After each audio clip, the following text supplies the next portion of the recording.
Badai salju sudah berlalu dan matahari bersinar cerah siang ini. Hanya saja wanita yang berada di meja makan dengan riasan indah di wajahnya tampak kedinginan setelah melihat pemandangan di depannya. Meski pemanas di ruangan ini menyala dengan baik, ia tahu wanita di depannya sekarang sengaja memamerkan tanda merah di tubuhnya. Meski ia tahu ini hanya trik halus dari wanita di depannya untuk mengatakan padanya bahwa ia tidak memiliki kesempatan, tapi Christina masih tetap merasa sakit di dalam hatinya. Apakah makanannya tidak enak? Tanya Elisa ketika menyadari gerakan tangan wanita di depannya membeku dan tidak lagi menyendok makanan. Christina tersadar dari transnya. Ia kemudian menyendok salad sayur di piring dan mengunyahnya dengan cara yang masih terlihat anggun. Meski saat mengunyah sayur itu dia seperti ingin muntah. Makannya enak. Omong-omong, bolehkah aku bertanya bagaimana kalian bertemu? Christina tidak pernah mendengar Kelvin pernah main-main dengan wanita, namun ia terkejut. Pria ini tiba-tiba datang membawa istri. Malam kemarin ia kemudian menyuruh asistennya untuk mencari semua informasi tentang Elisa. Dia merasa begitu kesal, ternyata dirinya hanya kalah dari seorang wanita berstatus janda yang bahkan memiliki latar belakang keluarga biasa saja. Hanya sengaja bersisipan. Elisa menjawabnya dengan tenang. Satu kalimat itu menunjukkan bahwa ia hanya butuh bersisipan saja untuk mendapatkan Kelvin, sementara orang lain yang berusaha mendekat prianya bahkan dengan mendirikan perusahaan saja tidak boleh membuat Kelvin menoleh padanya. Oh, apakah selain menjadi desainer, kamu juga pandai dalam dunia bisnis sampai ia juga mengajakmu dalam pertemuan kemarin? Jangan salah paham, aku hanya merasa kita bisa menjadi teman mengobrol yang baik. Jika kamu juga paham dunia bisnis, aku tahu pasti ada alasan khusus Kelvin bisa memilihmu. Aku hanya pandai menggambar produk, tapi tidak dengan bisnis penjualannya. Kelvin hanya mengajakku karena tidak tahan berjauhan denganku. Kelvin yang menyaksikan perang dingin dari dua wanita di meja makan sambil berusaha keras menahan tawa. Ia tidak menyangka bahwa kucing kecilnya yang menggemaskan ini ternyata sangat pandai menunjukkan cakarnya ketika cemburu. Oh ya, Kelvin baru saja menawarkan agar aku mengambil alih tanggung jawab pada kerja sama kalian agar aku tidak bosan dan bisa belajar bisnis. Tapi karena aku merasa itu merepotkan, akhirnya aku memutuskan untuk menjualnya pada Kenan. Christina tidak lagi bisa menyembunyikan ketenangan palsu dalam dirinya. Wajahnya kini menunjukkan kerutan yang dalam. Kenapa kamu bisa membuat keputusan seperti itu dengan main-main? Apakah kamu tidak sadar telah merusak bisnis Kelvin? Pria yang sedari tadi hanya diam tidak bisa merasa tenang lagi setelah mendengar wanitanya dimarahi orang lain. Aku tidak keberatan, bahkan ia merusaknya. Sudah cukup baik ia bisa menjualnya pada Kenan dan mendapatkan beberapa juta dolar sebagai keuntungan. Mendengar bisnis besar yang seharusnya mereka kerjakan bersama dan menjadi alasan ia bisa bertemu dengan Kelvin, sekarang sia-sia setelah membiarkan wanita ini bermain-main dengan bisnis itu. Christina merasakan sakit yang tumpul di dalam hatinya. Kamu terlalu memanjakannya. Christina mengeluarkan komentar dengan nada yang sarkastis. Christina, aku merasa kamu akan cepat mendapatkan keriput jika terus berkomentar seperti tetua, ejek Elisa. Christina diam-diam mengepalkan tinjunya yang berada di bawah meja. Aku baru mendapatkan kabar bahwa pemanas di pondokanmu sudah diperbaiki. Sepertinya seseorang sengaja memotong kabel listrik, kata Kelvin setelah membaca pesan di ponselnya. Cara pria itu menatap menunjukkan seolah ia tengah mengadili Christina. Wanita itu tertunduk malu seolah dirinya telah tertangkap basah. Aku akan menanyakan pada asistenku bagaimana hal itu bisa terjadi. Kalau begitu aku akan pergi dulu. Setelah berpamitan, Christina bangkit dari tempat duduk dan pergi. Sementara itu Kelvin menatap istrinya yang memiliki ekspresi puas di wajahnya. Apa kamu dalam suasana hati yang baik sekarang? Elisa mengangguk. Aku bisa melihat asap mengepul dari kepalanya tadi. Kelvin tahu terkadang wanita ini memiliki sisi kekanakan meski ia telah menjadi seorang ibu. Ia berdiri dari tempat duduknya dan memeluk Elisa dari belakang. Cuaca sedang cerah, bagaimana jika kita berendam di kolam jacuzzi yang ada di luar? Kedengarannya ide bagus, aku akan bersiap.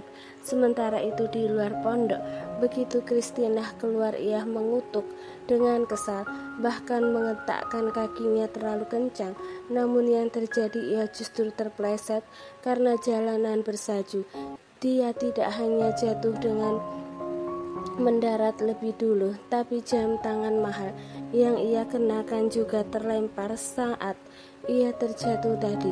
Kini jam tangan itu terlempar tepat di gundukan salju.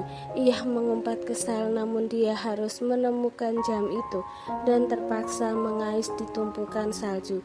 Sialan, kenapa hari ini begitu menyebalkan? Maki Christina berusaha untuk mengais jam tangannya. Beberapa saat kemudian ketika wajahnya mulai membeku dan ingus mulai keluar dari lubang hidungnya, ia melihat pasangan baru tengah berjalan menuju ke kolam jacuzzi yang berada di halaman pondokan dengan pemandangan gunung berselimut salju di depannya. Kelvin berjalan dengan menggendong Elisa dalam pelukannya. Pria itu sementara Elisa mengenakan pakaian renang one piece. Mereka berdua masuk bersama di kolam hangat berbentuk lingkaran dengan hiasan kelopak bunga mawar. Saat Christina melihat itu, matanya dipenuhi dengan iritasi.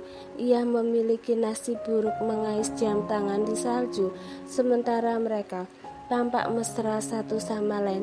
Christina menendang kakinya ke udara dengan kesal, namun yang terjadi ia justru tidak sengaja terjatuh dan tubuhnya mendarat ke salju yang belum mengeras hingga membuatnya terbenam ke dalam. Sial, maki Christina dengan suara teredam. Dua orang di kolam jacuzzi tiba-tiba menoleh ke sumber suara tepat di mana mereka mendengar ada suara jatuh, namun tak ada yang bisa mereka lihat kecuali hamparan salju putih. Nyatanya Christina tidak terlihat karena ia masih tenggelam dalam salju. Kamu mendengar ada suara jatuh, bukan? Mungkinkah ada yang mengintip kita? Mungkin hanya hewan kecil. Jangan pedulikan, ia akan pergi dengan sendirinya. Kelvin membenamkan ciuman lembut di kening Elisa, namun tatapannya menyipit di tempat sumber suara tadi. 2 hari ke depan Elisa terbang kembali ke Canberra dengan menggunakan jet pribadi. Tidak seperti pria di sampingnya yang tampak dalam suasana hati yang baik. Elisa muram dan ada lingkaran hitam mengerikan di bawah matanya. Kelvin menepuk lembut kepalanya seperti ia menenangkan bayi. Apakah kamu masih kelelahan? Elisa memutar bola matanya ke arah Kelvin. Bibirnya mengerucut semakin panjang. Pria menyebalkan. Ia bahkan tidak merasa bahwa dirinya adalah tersangka yang telah menguras seluruh energiku. Elisa membuang muka menatap ke pemandangan gulungan awan di jendela. Ia ingin mengabaikan pria ini karena menipunya dan membuatnya hanya terjebak melayaninya di pondok karena 2 hari badai salju selalu datang. Apa yang harus aku lakukan agar kamu tidak marah lagi? Berikan aku waktu istirahat seminggu. Jangan ganggu aku di malam hari, karena aku benar-benar merindukan tidur malamku yang nyenyak. Baiklah, aku akan memberimu waktu istirahat. Kelvin tampak seperti pria yang tengah mengalah dan pengertian, tapi ia sebenarnya tahu bahwa jadwalnya minggu ini akan sibuk karena memasuki akhir tahun. Ia juga tahu bahwa Elisa akan mendapatkan jadwal menstruasinya beberapa hari lagi. Saat siang hari, keluarga kecil beranggotakan 3 orang menuju ke pusat perbelanjaan setelah berhasil membujuk Kelvin untuk menonton bioskop bersama. 2 orang itu bahkan dengan kompak menolak ajakan Kelvin untuk menyewa satu bioskop untuk hanya mereka gunakan secara pribadi. Tapi Efren dan Elisa meminta Kelvin menonton bersama dengan pengunjung lain. Ini sangat ramai dan menyesakkan, keluh Kelvin begitu masuk ke ruangan dan melihat ada banyak kursi yang telah terisi. Pria itu membawa kotak popcorn di tangan kiri dan tangan kanan memegangi tangan Efren. Dia tampak seperti pria tampan yang penuh kasih. Jadi, menonton dengan banyak orang lebih seru. Setidaknya kita akan berteriak bersama saat hal seru atau menakutkan ditampilkan, jawab Efren. Kelvin menarik nafas dalam. Ia menerima nasib duduk di bagian agak belakang, tepat di sebelahnya ada pasangan muda dengan istrinya yang sedang hamil besar. Ketika melihat kedatangan Kelvin, wajah wanita itu tak teralihkan dari Kelvin dan menatapnya dengan terpesona. Kelvin sudah terbiasa ditatap dengan tergila, tapi tidak tahan ditatap dengan jarak sedekat ini yang tepat di sampingnya. Namun dia tidak bisa mengusir wanita ini. Sayang, kenapa kamu terus menatapnya? Suami wanita itu akhirnya mengeluh karena tatapan suaminya teralihkan. Sayang, dokter mengatakan anak kita pria. Aku ingin pria itu menyentuh perutku agar anak kita bisa setampan dirinya. Suami wanita yang sempat cemburu itu menatap penampilan Kelvin dengan hati-hati. Sebagai pria, ia bahkan sadar betapa tampan pria ini, dan dari gaya berpakaian ia bisa tahu bahwa ia adalah pria yang mapan. Baiklah, kalau begitu mintalah dia melakukannya sebelum film dimulai. Wajah wanita hamil itu menjadi cerah. Ia tersenyum sambil menoleh lagi ke arah Kelvin. Apakah wanita di sampingku gila? Kenapa ia tersenyum seperti orang bodoh? Batin Kelvin yang menyadari bahwa ia tengah ditatap dengan senyuman yang konyol. Ia merasa sangat tertekan, namun anak dan istrinya justru tersenyum cerah sambil berdiskusi sendiri dan mengabaikan dirinya. Tuan, aku hamil, kata wanita di sebelah Kelvin dengan terbata-bata karena gugup saat melihat wajah Kelvin yang acuh. Mendengar apa yang wanita sebelahnya katakan, Kelvin mengerutkan kening sambil menatap wanita tadi dengan mata menyipit. Dia mengatakan kalimat itu seolah Kelvin adalah ayah dari anak itu. Bahkan Efren dan Elisa yang juga terkejut menatap penasaran pada wanita hamil itu. Apa urusannya denganku? Tanya Kelvin dingin. Tidak, bukan seperti itu maksudku. Tuan, maaf istriku terlalu gugup. Sebenarnya dia hanya ingin agar Anda membelai perutnya agar putra kami bisa setampan wajahmu, terang suami wanita itu. Wajah Elisa dan Efren akhirnya mengendur, sementara wajah Kelvin masih ditekuk dengan kesal. Wajah seorang anak dipengaruhi oleh gen dari orang tuanya. Itu tidak ada urusannya dengan hal seperti itu. Kelvin masih mengeluarkan komentar dingin dan menunjukkan keengganannya. Wanita itu menangis dalam sekejap. Wanita hamil selalu memiliki perasaan yang sensitif. Tuan, tolong turuti saja permintaan istriku. Hatiku hancur saat melihatnya menangis. Tidak, Efren meraih tangan ayahnya. Dedi, tidak ada salahnya hanya mengusap perutnya. Jangan terpengaruh seseorang, harus berpikir rasional. Wanita hamil tidak bisa berpikir rasional. Mereka sering mengidam hal-hal yang aneh, Hani. Turuti saja apa yang ia minta. Elisa menatap Kelvin dan membujuknya dengan tatapan kecil. Bahkan kamu mengatakan hal seperti itu. Apakah kamu suka jika suamimu menyentuh wanita lain? Anggap saja kamu menyentuh anak dalam perutnya. Wajah Kelvin memerah sampai ia ingin meledak karena kemarahan. Setelah beberapa saat ia tertekan didesak oleh 4 orang, ia akhirnya setuju untuk menyentuh perut buncit wanita di sebelahnya dalam sekali usap, dan itu bahkan sentuhan yang lembut sama sekali. Setelah itu Kelvin menuju ke kamar mandi dan mencuci tangannya berkali-kali. Ia yang tidak sabar bahkan menuangkan botol sabun semua ke atas tangannya. Dia tidak terbiasa menyentuh wanita lain, apalagi ia memiliki misofobia. Tuan, Anda tidak bisa menuang semua sabun seperti itu, keluh cleaning service yang ada di kamar mandi. Kelvin memberinya tatapan belati, namun dia juga mengeluarkan pecahan $100 di dompetnya dan meletakkan di wastafel. Aku akan menggantinya. Ketika Kelvin kembali ke studio bioskop, film sudah diputar. Ia memaksa Elisa untuk bertukar tempat duduk dengannya. Tapi sepanjang pemutaran film berlangsung, ia memijat keningnya dengan wajah yang ditekuk kesal karena harus bertahan 2 jam menonton film Toy Story terbaru yang kekanakan. Jangan minum cola dan popcorn terlalu banyak, itu tidak sehat. Daddy, ini tidak akan membuat kita mati.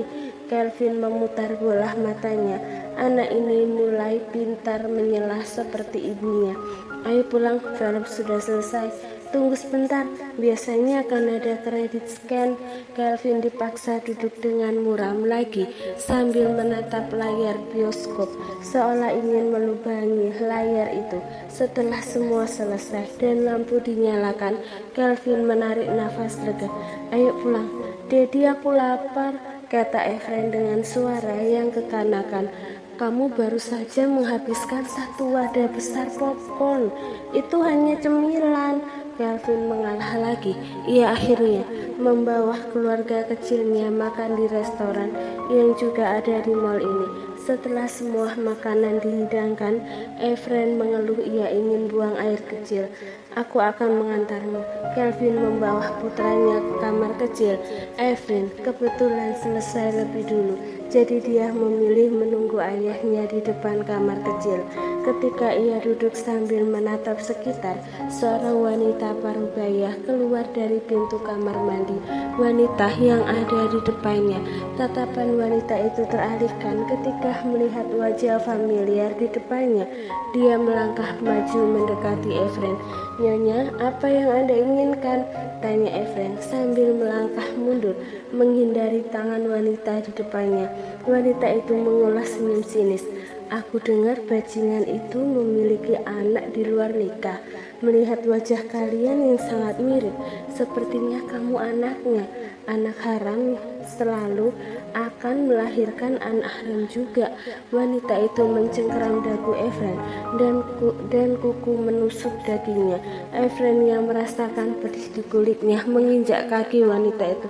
Kau wanita gila! Wanita itu memelototi Efren dengan tatapan menakutkan, membuat anak kecil itu bergidik.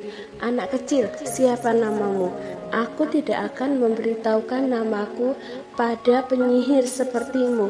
Anak yang pandai membantah, seharusnya kamu menjadi pendiam seperti ayahmu. Kau kenal ayahku? Ya, aku adalah orang yang sangat dekat dengannya. Setelah mengatakan itu, Efren melihat punggung wanita itu pergi menjauh dengan bergidik. Ketika Kelvin keluar, dia melihat anaknya berwajah pucat dan memiliki cetakan luka bekas kuku di jarinya. Siapa yang menyakitimu? Seorang penyihir. Tapi aku sudah menginjak kakinya. Aku tidak mudah untuk ditindas. Tatapan Kelvin menakutkan. Meski ia mendengar anaknya sudah membela diri, ia ingin menemukan jari wanita yang berani melukai anaknya.